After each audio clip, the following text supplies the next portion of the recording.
Dressmaker of Khana is the radio story about a girl who managed to support her community through business, through dressmaking, during years when, she and her friends couldn't even be on the street. It's really a story about what you do to overcome obstacles. And for me, I think it's a story about the power of the human spirit. It doesn't have to be Afghanistan, doesn't have to be war. It's about what you do when faced with a series of challenges that look impossible and how we manage to overcome them. I was reporting on a Financial Times story and looking for entrepreneurs to interview. And someone said, "Oh, there's this great entrepreneur you must meet. I don't know what she's doing now, but you should talk to her. She's very savvy."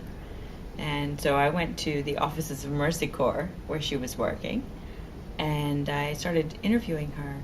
And it was obvious immediately that she was just, as a reporter, you're always looking for compelling interview subjects, and she was just compelling from the start. She was young and savvy and part of this whole new generation. And yet, she was a young woman who had never lived in anything but war.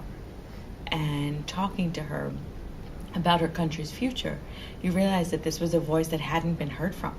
All of the women's stories were so victim stories, And the truth was that when you were out meeting women, many of them were change agents, are change agents, and are fighting for their communities almost every day with no one paying attention. And so I wanted to pay attention. I wanted to be able to share the stories of these young women with others. It's just one small story that stands for so many others you'll never hear. There was nothing atypical, maybe a little bit her economic success, the fact that they were able to keep working.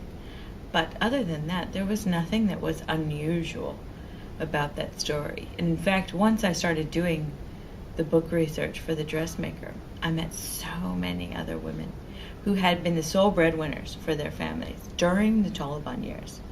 I mean, if you think about that, women couldn't be out in public, and yet they were the economic lifelines for their family. And they really had never gotten credit for that, which astounded me until you start to think about why, and that's because the victim narrative really trumps everything when we think about women. And it has very little to do with reality on the ground.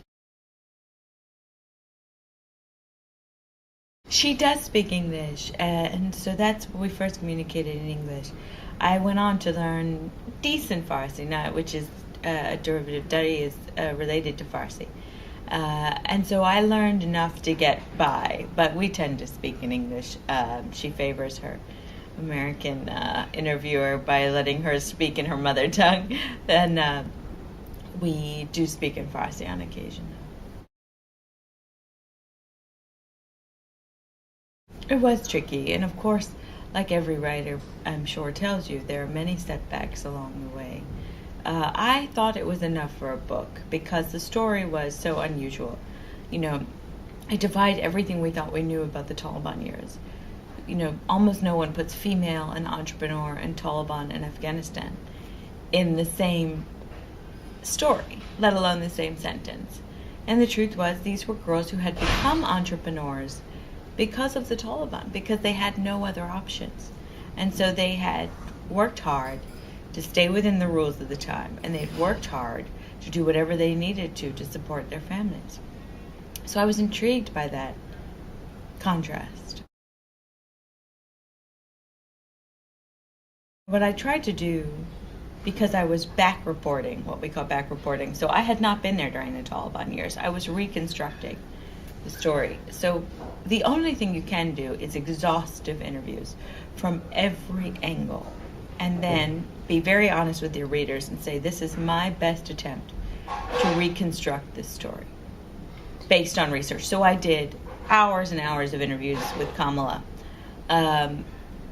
dozens of interviews with the girls who worked with her, dozens of interviews with aid workers who were there during the time, dozens of interviews with aid workers who were there afterward, and with reporters who were covering Afghanistan during the Taliban years, both Afghan reporters and American reporters, or Western reporters and Afghan reporters.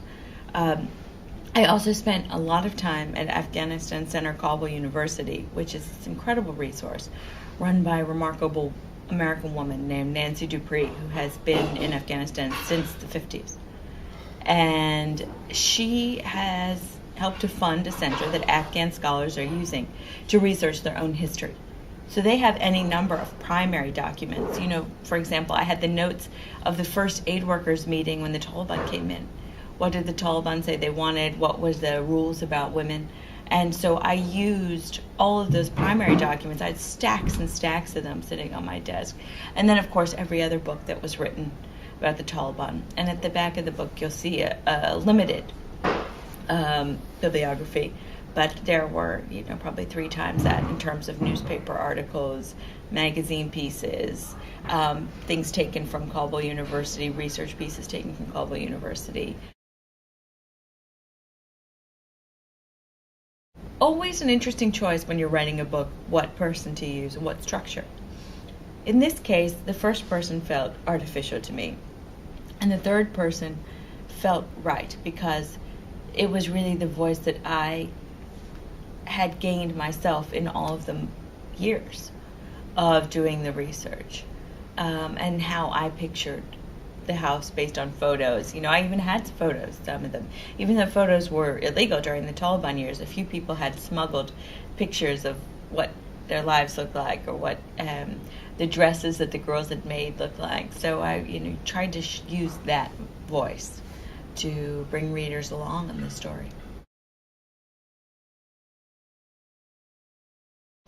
I think that is always an excellent question, and I love to answer this one, because I was not some foreign savior coming in to tell this story.